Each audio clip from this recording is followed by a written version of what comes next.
اسلام کا معاشرتی نظام۔ یہ تقریر 10 فروری 1948 کو ریڈیو پاکستان لاہور سے نشر کی گئی۔ اسلام کے معاشرتی نظام کا سنگ بنیاد یہ نظریہ ہے کہ دنیا کے سب انسان ایک نسل سے ہیں۔ خدا نے سب سے پہلے ایک انسانی جوڑا پیدا کیا تھا، پھر اسی جوڑے سے وہ سارے لوگ پیدا ہوئے جو دنیا میں آباد ہیں۔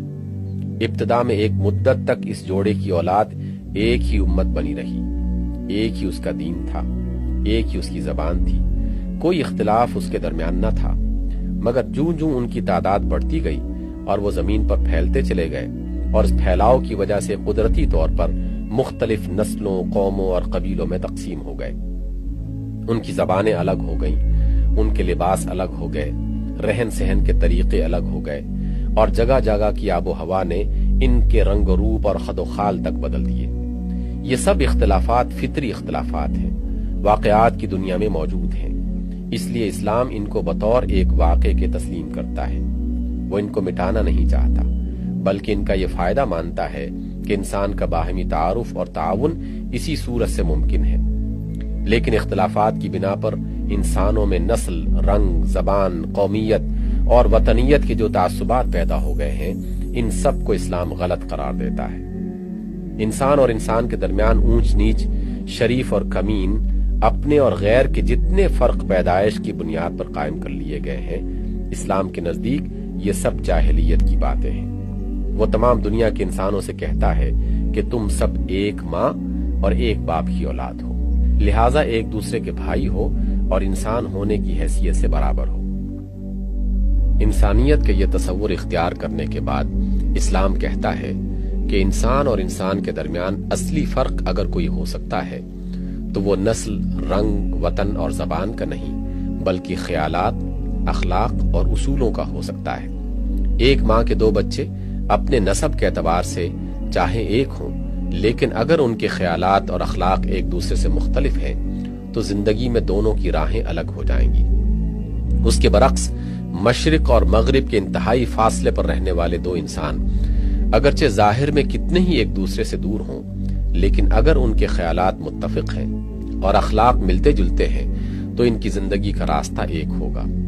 اس نظریے کی بنیاد پر اسلام دنیا کے تمام نسلی، وطنی اور قومی معاشروں کے برعکس ایک فکری، اخلاقی اور اصولی معاشرہ تعمیر کرتا ہے، جس میں انسان اور انسان کے ملنے کی بنیاد اس کی پیدائش نہیں، بلکہ ایک عقیدہ اور ایک اخلاقی ضابطہ ہے، اور ہر وہ شخص جو ایک خدا کو اپنا مالک و معبود مانے اور پیغمبروں کی لائی ہوئی ہدایات کو اپنا قانون زندگی تسلیم کرے، اس معاشرے میں شامل ہو سکتا ہے، خواہ وہ افریقہ کا رہنے والا ہو یا امریکہ کا، خواہ وہ سامی نسل کا ہو یا آریہ نسل کا، خواہ وہ کالا ہو یا گورا، خواہ وہ ہندی بولتا ہو یا عربی۔ جو انسان بھی اس معاشرے میں شامل ہوں گے، ان سب کے حقوق اور معاشرتی مرتبے یکساں ہوں گے۔ کسی قسم کی نسلی، قومی یا طبقاتی امتیازات ان کے درمیان نہ ہوں گے۔ کوئی اونچا اور کوئی نیچا نہ ہوگا، کوئی چھوت چھات ان میں نہ ہوگی، کسی کا ہاتھ لگنے سے کوئی ناپاک نہ ہوگا۔ شادی بیاہ اور کھانے پینے اور مجلسی میل جول میں ان کے درمیان کسی قسم کی رکاوٹیں نہ ہوں گی۔ کوئی اپنی پیدائش یا اپنے پیشے کے لحاظ سے ذلیل یا کمین نہ ہوگا۔ کسی کو اپنی ذات، برادری یا حسب نسب کی بنا پر کوئی مخصوص حقوق حاصل نہ ہو سکیں گے۔ آدمی کی بزرگی اس کے خاندان اور اس کے مال کی وجہ سے نہ ہوگی، بلکہ صرف اس وجہ سے ہوگی کہ اس کے اخلاق زیادہ اچھے ہیں اور وہ خدا ترسی میں دوسروں سے بڑا ہوا ہے۔ یہ ایک ایسا معاشرہ ہے جو نسل و رنگ اور زبان کی حد بندیوں اور جغرافی سرحدوں کو توڑ کر روئے زمین کے تمام خطوں پر پھیل جاتا ہے، اور اس کی بنیاد پر انسانوں کی ایک عالمگیر برادری قائم ہو سکتی ہے۔ نسلی اور وطنی معاشروں میں تو صرف وہ لوگ شامل ہو سکتے ہیں جو کسی نسل یا وطن میں پیدا ہوئے ہیں۔ اس سے باہر کے لوگوں پر ایسے معاشروں کا دروازہ بند ہوتا ہے، مگر اس فکری اور اصولی معاشرے میں ہر وہ شخص برابر کے حقوق کے ساتھ شامل ہو سکتا ہے جو ایک عقیدے اور ایک اخلاقی ضابطے کو تسلیم کرے۔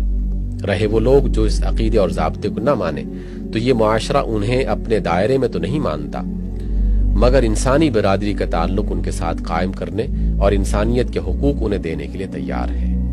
ظاہر بات ہے کہ ایک ماں کے 2 بچے اگر خیالات میں مختلف ہیں تو ان کے طریقے زندگی بہرحال مختلف ہوں گے، مگر اس کے معنی یہ نہیں ہے کہ کہ وہ ایک دوسرے کو بھائی نہیں رہے۔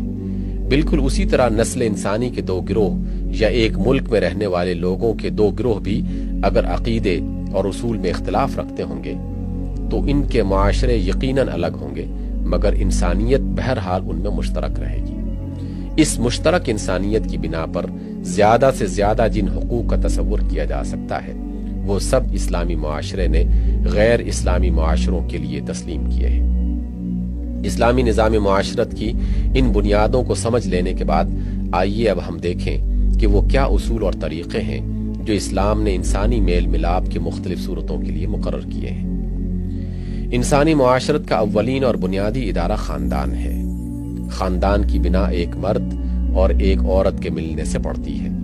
اس ملاپ سے ایک نئی نسل وجود میں آتی ہے، پھر اس سے رشتے اور کنبے اور برادری کے دوسرے تعلقات پیدا ہوتے ہیں، اور بالآخر یہی چیز پھیلتے پھیلتے ایک وسیع معاشرے میں جا پہنچتی ہے۔ پھر خاندان ہی وہ ادارہ ہے جس میں ایک نسل اپنے بعد آنے والی نسل کو انسانی تمدن کی وسیع خدمات سنبھالنے کے لیے نہایت محبت، ایثار، دل سوزی اور خیرخواہی کے ساتھ تیار کرتی ہے۔ یہ ادارہ تمدن انسانی کے بقا اور نشو و نما کے لیے صرف رنگروٹ ہی بھرتی نہیں کرتا، بلکہ اس کے کارکن دل سے اس بات کی خواہش مند ہوتے ہیں کہ ان کی جگہ لینے والے خود ان سے بہتر ہوں۔ اس بنا پر یہ ایک حقیقت ہے کہ خاندان ہی انسانی تمدن کی جڑ ہے، اور اس جڑ کی صحت و طاقت پر خود تمدن کی صحت اور طاقت کا مدار ہے۔ اسی لیے اسلام معاشرتی مسائل میں سب سے پہلے اس امر کی طرف توجہ کرتا ہے کہ خاندان کے ادارے کو صحیح ترین بنیادوں پر قائم کیا جائے۔ اسلام کے نزدیک ایک مرد اور عورت کے تعلق کی صحیح صورت صرف وہ ہے جس کے ساتھ معاشرتی ذمہ داریاں قبول کی ہوں اور جس کے نتیجے میں ایک خاندان کی بنا پڑے۔ آزادانہ اور غیر ذمہ دارانہ تعلق کو وہ محض ایک معصوم سی تفریح یا ایک معمولی سی بے راہ روی سمجھ کر ٹال نہیں دیتا، بلکہ اس کی نگاہ میں یہ انسانی تمدن کی جڑ کاٹ دینے والا فعل ہے۔ اس لیے ایسے تعلق کو وہ حرام اور قانوناً جرم قرار دیتا ہے، اس کے لیے سخت سزا تجویز کرتا ہے تاکہ سوسائٹی میں ایسے تمدن کش تعلقات رائج نہ ہونے پائیں، اور معاشرت کو ان اسباب سے پاک کر دینا چاہتا ہے جو اس غیر ذمہ دارانہ تعلق کے لیے محرک ہوتے ہیں یا اس کے مواقع پیدا کرتے ہوں۔ پردے کے احکام، مردوں اور عورتوں کے آزادانہ میل جول کی ممانعت، موسیقی اور تصاویر پر پابندیاں اور فواحش کی اشاعت کے خلاف رکاوٹیں سب اسی کے روک تھام کے لیے ہیں، اور ان کا مرکزی مقصد خاندان کے ادارے کو محفوظ و مضبوط کرنا ہے۔ دوسری طرف ذمہ دارانہ تعلق یعنی نکاح کو اسلام محض جائز ہی نہیں بلکہ اسے ایک نیکی، ایک کار ثواب، ایک عبادت قرار دیتا ہے۔ سن بلوغ کے بعد مرد اور عورت کے مجرد رہنے کو ناپسند کرتا ہے۔ ہر نوجوان کو اس بات پر اکساتا ہے کہ تمدن کی جن ذمہ داریوں کا بار اس کے ماں باپ نے اٹھایا تھا، اپنی باری آنے پر وہ بھی انہیں اٹھائے۔ اسلام رہبانیت کو نیکی نہیں سمجھتا بلکہ اسے فطرت اللہ کے خلاف ایک بدعت ٹھہراتا ہے۔ وہ ان تمام رسموں اور رواجوں کو بھی سخت ناپسند کرتا ہے جن کی وجہ سے نکاح ایک مشکل اور بھاری کام بن جاتا ہے۔ اس کا منشا یہ ہے کہ معاشرے میں نکاح کو آسان ترین اور زنا کو مشکل ترین فعل ہونا چاہیے، نہ کہ نکاح مشکل اور زنا آسان ہو جائے۔ اس لیے اس نے چند مخصوص رشتوں کو حرام ٹھہرانے کے بعد تمام دور و نزدیک کے رشتہ داروں میں ازدواجی تعلق کو جائز قرار دے دیا ہے۔ ذات اور برادری کی تفریقیں اڑا کر تمام مسلمانوں میں آپس کی شادی بیاہ کی کھلی اجازت دے دی ہے۔ مہر اور جہیز اس قدر ہلکے رکھنے کا حکم دیا ہے جنہیں فریقین آسانی سے برداشت کر سکیں، اور رسم نکاح ادا کرنے کے لیے کسی خاص قاضی، پنڈت، پروہت یا دفتر و رجسٹر کی کوئی ضرورت نہیں رکھی۔ اسلامی معاشرے کا نکاح ایک ایسی سادہ سی رسم ہے جو ہر کہیں دو گواہوں کے سامنے بالغ زوجین کے ایجاب و قبول سے انجام پا سکتی ہیں، مگر لازم ہے کہ یہ ایجاب و قبول خفیہ نہ ہو بلکہ بستی میں اعلان کے ساتھ ہو۔ خاندان کے اندر اسلام نے مرد کو ناظم کی حیثیت دی ہے تاکہ وہ اپنے گھر میں ضبط قائم رکھے، بیوی کو شوہر کی اور اولاد کو ماں اور باپ دونوں کی اطاعت و خدمت کا حکم دیا ہے۔ ایسے ڈھیلے ڈھالے نظام خاندانی کو اسلام پسند نہیں کرتا جس میں کوئی انضباط نہ ہو اور گھر والوں کے اخلاق و معاملات درست رکھنے کا کوئی بھی ذمہ دار نہ ہو۔ نظم بہرحال ایک ذمہ دار ناظم ہی سے قائم ہو سکتا ہے۔ اور اسلام کے نزدیک اس ذمہ داری کے لیے خاندان کا باپ ہی فطرتاً موزوں ہے، مگر اس کے معنی یہ نہیں ہے کہ مرد گھر کا ایک جابر و قاہر فرما روا بنا دیا گیا ہے اور عورت ایک بے بس لونڈی کی حیثیت سے اس کے حوالے کر دی گئی ہے۔ اسلام کے نزدیک ازدواجی زندگی کی اصل روح محبت و رحمت ہے۔ عورت کا فرض اگر شوہر کی اطاعت ہے تو مرد کا بھی یہ فرض ہے کہ اپنے اختیارات کو اصلاح کے لیے استعمال کرے، نہ کہ زیادتی کے لیے۔ اسلام ایک ازدواجی تعلق کو اسی وقت تک باقی رکھنا چاہتا ہے جب تک اس میں محبت کی شیرینی یا کم از کم رفاقت کا امکان باقی ہو۔ جہاں یہ امکان باقی نہ رہے وہاں وہ مرد کو طلاق اور عورت کو خلا کا حق دیتا ہے، اور بعض صورتوں میں اسلامی عدالت کو یہ اختیار عطا کرتا ہے کہ وہ ایسے نکاح کو توڑ دے جو رحمت کے بجائے زحمت بن گیا ہو۔ خاندان کے محدود دائرے سے باہر قریب ترین سرحد رشتہ داری کی ہے، جس کا دائرہ کافی وسیع ہوتا ہے۔ جو لوگ ماں باپ کے تعلق سے یا بھائی اور بہنوں کے تعلق سے یا سسرالی تعلق سے ایک دوسرے کے رشتہ دار ہوں، اسلام ان سب کو ایک دوسرے کا ہمدرد، مددگار اور غمگسار دیکھنا چاہتا ہے۔ قرآن میں جگہ جگہ ذوی القربہ یعنی رشتہ داروں سے نیک سلوک کا حکم دیا گیا ہے۔ حدیث میں صلہ رحمی کی بار بار تاکید کی گئی ہے اور اسے بڑی نیکی شمار کیا گیا ہے۔ وہ شخص اسلام کی نگاہ میں سخت ناپسندیدہ ہے جو اپنے رشتہ داروں سے سرد مہری اور طوطا چشمی کا معاملہ کرے، مگر اس کے معنی یہ بھی نہیں ہے کہ رشتہ داروں کی بے جا طرفداری کوئی اسلامی کام ہے۔ اپنے کنبے قبیلے کی ایسی حمایت جو حق کے خلاف ہو اسلام کے نزدیک جاہلیت ہے۔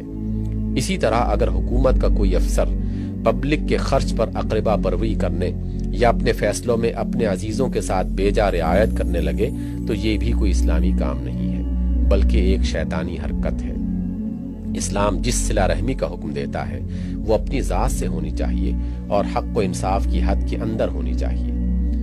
رشتہ داری کے تعلق کے بعد دوسرا قریب ترین تعلق ہمسائیگی کا ہے۔ قرآن کی روح سے ہمسایوں کی 3 قسمیں ہیں، ایک رشتہ دار ہمسایہ، دوسرا اجنبی ہمسایہ، تیسرا وہ عارضی ہمسایہ جس کے پاس بیٹھنے یا ساتھ چلنے کا آدمی کو اتفاق ہو۔ یہ سب اسلامی احکام کی روح سے رفاقت، ہمدردی اور نیک سلوک کے مستحق ہیں۔ نبی صلی اللہ علیہ وسلم فرماتے ہیں کہ مجھے ہمسائے کے حقوق کی اتنی تاکید کی گئی کہ میں خیال کرنے لگا کہ شاید اب اسے وراثت میں حصہ دار بنا دیا جائے گا۔ ایک دوسری حدیث میں آپ صلی اللہ علیہ وسلم نے فرمایا کہ وہ شخص مومن نہیں ہے جس کا ہمسایہ اس کی شرارتوں سے امن میں نہ ہو۔ ایک اور حدیث میں آپ صلی اللہ علیہ وسلم کا ارشاد ہے کہ وہ شخص ایمان نہیں رکھتا جو خود پیٹ بھر کر کھا لے اور اس کا ہمسایہ اس کے پہلو میں بھوکا رہ جائے۔ ایک مرتبہ آن حضرت صلی اللہ علیہ وسلم سے عرض کیا گیا کہ ایک عورت بہت نمازیں پڑھتی ہے، اکثر روزے رکھتی ہے، خوب خیرات کرتی ہے، مگر اس کی بد زبانی سے اس کے پڑوسی عاجز ہیں۔ آپ نے فرمایا وہ دوزخی ہے۔ لوگوں نے عرض کیا کہ ایک دوسری عورت ہے جس میں یہ خوبیاں تو نہیں ہیں مگر وہ پڑوسیوں کو تکلیف بھی نہیں دیتی، فرمایا وہ جنتی ہے۔ حضرت صلی اللہ علیہ وسلم نے لوگوں کو یہاں تک تاکید فرمائی تھی کہ اپنے بچوں کے لیے اگر پھل لاؤ تو یا تو ہمسائے کے گھر میں بھیجو ورنہ چھلکے باہر نہ پھینکو تاکہ غریب ہمسائے کا دل نہ دکھے۔ ایک مرتبہ آپ صلی اللہ علیہ وسلم نے فرمایا کہ اگر تیرے ہمسائے تجھے اچھا کہتے ہیں تو واقعی تو اچھا ہے، اور اگر ہمسائے کی رائے تیرے بارے میں خراب ہے تو ایک برا آدمی ہے۔ مختصر یہ کہ اسلام ان سب لوگوں کو جو ایک دوسرے کے پڑوسی ہوں آپس میں ہمدرد، مددگار اور شریک رنج و راحت دیکھنا چاہتا ہے۔ ان کے درمیان ایسے تعلقات قائم کرنا چاہتا ہے کہ وہ سب ایک دوسرے پر بھروسہ کریں اور ایک دوسرے کے پہلو میں اپنی جان، مال اور آبرو کو محفوظ سمجھے۔ رہی وہ معاشرت جس میں ایک دیوار بیچ رہنے والے 2 آدمی برسوں ایک دوسرے سے نا آشنا رہیں اور جس میں ایک محلے کے رہنے والے باہم کوئی دلچسپی، کوئی ہمدردی اور کوئی اعتماد نہ رکھتے ہوں تو ایسی معاشرت ہرگز اسلامی معاشرت نہیں ہو سکتی۔ ان قریبی رابطوں کے بعد تعلقات کو وہ وسیع دائرہ سامنے آتا ہے جو پورے معاشرے پر پھیلا ہوا ہے۔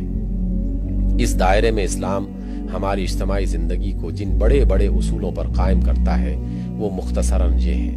نمبر 1، نیکی اور پرہیزگاری کے کاموں میں تعاون کرو اور بدی و زیادتی کے کاموں میں تعاون نہ کرو۔ نمبر 2، تمہاری دوستی اور دشمنی خدا کی خاطر ہونی چاہیے۔ جو کچھ دو اس لیے دو کہ خدا اس کا دینا پسند کرتا ہے، اور جو کچھ روکو اس لیے روکو کہ خدا کو اس کا دینا پسند نہیں ہے۔ نمبر 3، تم تو وہ بہترین امت ہو جسے دنیا والوں کی بھلائی کے لیے اٹھایا گیا ہے۔ تمہارا کام نیکی کا حکم دینا اور بدی کو روکنا ہے۔ نمبر 4، آپس میں بدگمانی نہ کرو، ایک دوسرے کے معاملات کا تجسس نہ کرو، ایک کے خلاف دوسرے کو نہ اکساؤ، آپس کے حسد اور بغض سے بچو، ایک دوسرے کی کاٹ میں نہ پڑو، اللہ کے بندے اور آپس میں بھائی بن کر رہو۔ نمبر 5، کسی ظالم کو ظالم جانتے ہوئے اس کا ساتھ نہ دو۔ نمبر 6، غیر حق میں اپنی قوم کی حمایت کرنا ایسا ہے جیسے تمہارا اونٹ کنویں میں گرنے لگا تو تم بھی اس کی دم پکڑ کر اس کے ساتھ ہی جا گرے۔ نمبر 7، دوسروں کے لیے وہی کچھ پسند کرو جو تم خود اپنے لیے پسند کرتے ہو۔